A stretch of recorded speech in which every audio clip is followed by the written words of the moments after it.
Bonjour messieurs et mesdames. Donc je vais vous parler un petit peu du cancer de la vésicule biliaire et de l'intérêt du dosage du taux de marqueurs tumoraux, en particulier dans la situation des découvertes histologiques.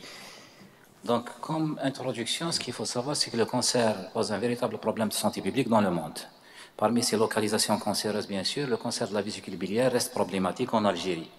Il a été décrit pour la première fois en 1777 par Maximilien de Staël. Il occupe le 5e rang des cancers digestifs et représente 80 à 95% des tumeurs des voies biliaires. Son incidence varie en fonction de différentes régions du monde. L'Algérie est un pays où l'incidence est jugée élevée. Ici, je vous rapporte donc le registre du cancer Est-Sud-Est. On remarque qu'à Béjaïa, en 2015, l'incidence était de 4,3 pour 100 000 habitants de la femme et 3,6 pour 100 000 habitants chez l'homme. Donc, c'est une pathologie grave. La survie à 5 ans dépasse rarement les 15%. Ceci est dû au retard diagnostique. Et une fois que les symptômes s'installent, ça signe déjà une maladie évoluée et le décès survient dans les 3 mois qui suivent. La découverte histologique constitue une des situations diagnostiques de cette pathologie. Elle est intéressante pour nous pour 2 raisons. La première, c'est sa fréquence. Elle représente 0,2 à 3% des cholecystectomies. Et la deuxième chose, c'est l'infiltration pariétale. Par définition, comme elle est passée inaperçue en péropératoire, ça veut dire que le cancer était confiné à la vésicule biliaire. Et ça veut dire que, systématiquement, il serait de bon pronostic.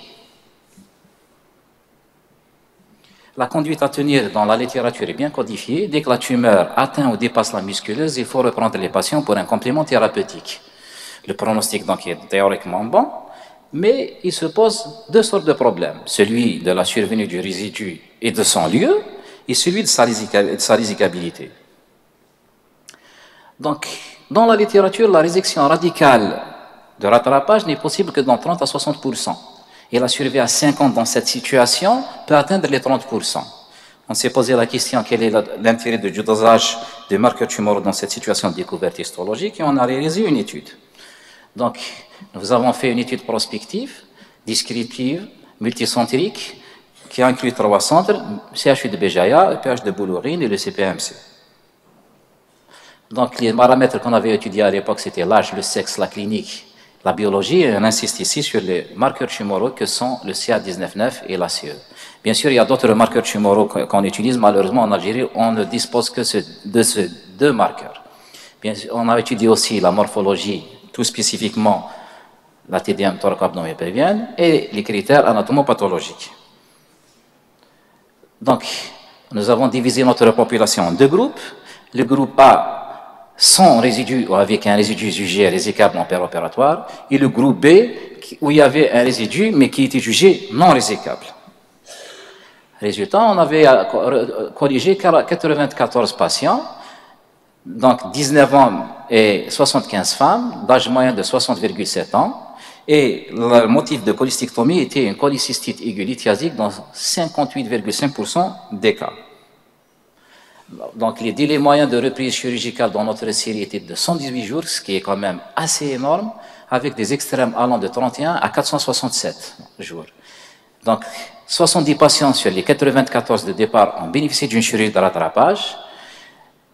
Sur les 70 patients, on a eu 20 patients qui ont présenté des complications post-opératoires, dont 7 étaient jugés comme des complications graves et qui étaient à l'origine de 2 décès post-opératoires dans notre série. Le résidu tumoral donc, a été retrouvé dans 50% de notre population. Et quand il a été retrouvé, il a été jugé non résicable dans 51,1% des cas. Donc, qu'est-ce qu'on a fait? On a commencé dans un premier temps par analyser l'influence du taux du CA19-9 sur la résicabilité et nous avons objectivé qu'il y avait une influence significativement négative sur la résicabilité dès que le taux commence à s'augmenter. Dans un deuxième temps, nous avons divisé le taux de CA19-9 en tranches de taux plutôt, et nous avons remarqué que dès que le taux dépassait les 2 fois la normale, 100% de patients étaient récusés et ne pouvaient pas bénéficier d'une chirurgie de rattrapage. Je vous montre ici une diapo qui illustre mieux ça. Regardez, dès que le taux dépasse les 2 fois la normale, il n'y a plus de possibilité de résection et de chirurgie de rattrapage. On a fait la même chose avec le taux de l'ACE, donc, et on a découvert que la même chose, il y avait une influence négative qui était significative. Donc, l'augmentation du taux, un taux élevé d'ACE était donc un marqueur de non-résicabilité de la tumeur. On a divisé aussi en tranches et on a remarqué, on a constaté la même chose. Dès que ça dépasse les 2 fois la normale, 100% de nos patients étaient récusés pour la résection. Même chose, pour mieux illustrer, je vous ai mis cette diapo et regardez, dès que ça dépasse les 2 fois la normale, il n'y a plus de possibilité de réséquer. Dans un second temps aussi, on a comparé donc le profil élevé du CA19-9 et le décès, et un profil élevé était significatif de décès rapide de nos patients. On a fait la même chose avec l'ACE et on a trouvé les mêmes choses. Donc on a ajouté aussi un coup d'œil sur le rôle de ces CA19-9 et de l'ACE dans la littérature. On a trouvé quelques études qui ont retrouvé la même chose. Il semblerait qu'un taux élevé de CA19-9 et d'ACE était significativement donc un marqueur qui récusait la résection des patients et qui était précurseur donc de mortalité rapide. Donc, ici, c'est la même chose, des analyses. En conclusion, donc, le cancer de la vésicule biliaire reste une pathologie qui est grave. La découverte histologique qui est censée constituer un bon pronostic ne l'est pas toujours, car une pathologie qui était résécable parce que confinée à la vésicule biliaire est malheureusement souvent de fois non rattrapée. Donc, les marqueurs tumoraux nous semblent un bon indice pour prédire cette résicabilité et éviter des chirurgies inutiles pour les patients qui ne pourront pas bénéficier de cette chirurgie. Et je vous remercie.